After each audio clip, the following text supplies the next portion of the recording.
We're here in the seedling patch and it's the end of July, and I just wanted to show you, we've been pulling out our seedlings. We planted about 1,000 seedlings this year, and they were planted 8 inches apart. Sometimes I plant them 4-inch or sometimes farther apart, and they're planted in what's called little 4-inch pots called sink pots, and the pots are planted in the ground with the little seedling already in there, and then they grow into these full plants still in these 4-inch pots that are down here in the soil. So when I'll show you when I pull those out, you'll be able to see the pot just come right out.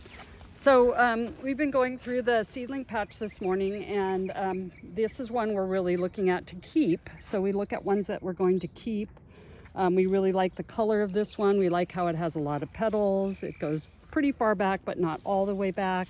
Here it is a little bit younger. We are liking these. So, and you can see it has a fair amount of blooms. We also like that when we can see a lot of buds coming. That's a good sign too. And this one, although it has a lot of buds on it, this red has a lot of fading from the sun, and you can see here the petals are lighter, much lighter than what's happening here. And that can be a good thing, but we have quite a few reds. And so this red is not going to go. And what we do is when it's not a go, we just take it like this and bend it over. And that way I know when I need to come through and pull this out, that's one I just need to pull out. Should I just pull one out now?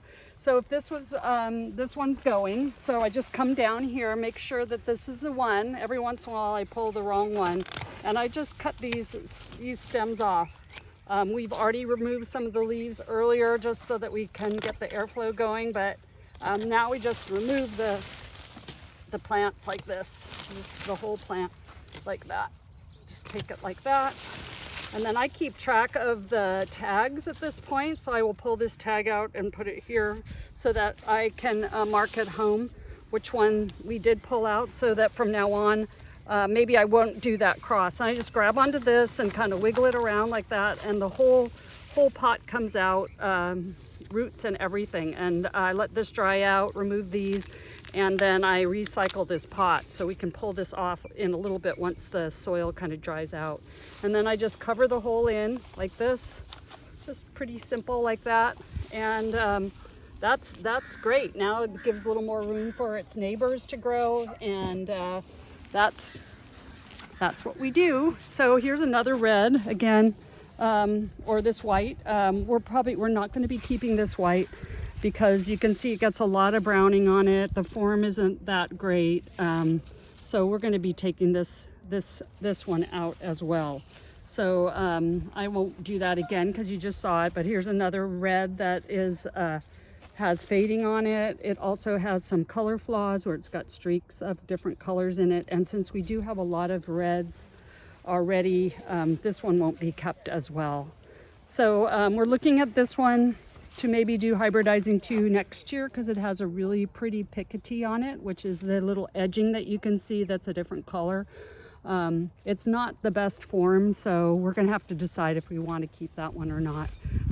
So these were the picotees. We were hybridizing for picotees along here, and so we did get some nice picotee like on this orange one, but it's kind of a bobblehead, so the stem isn't very strong, and it doesn't give us enough petal count. So we've also pulled that one over. So we're going to be taking that out.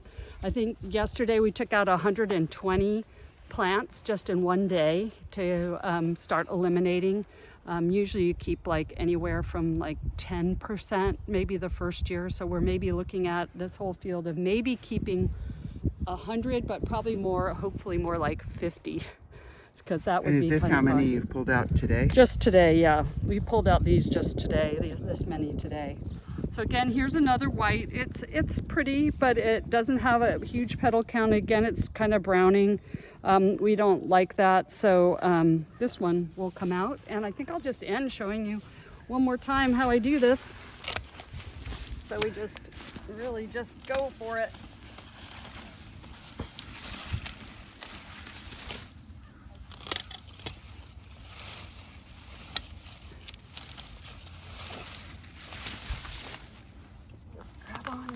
Wiggle.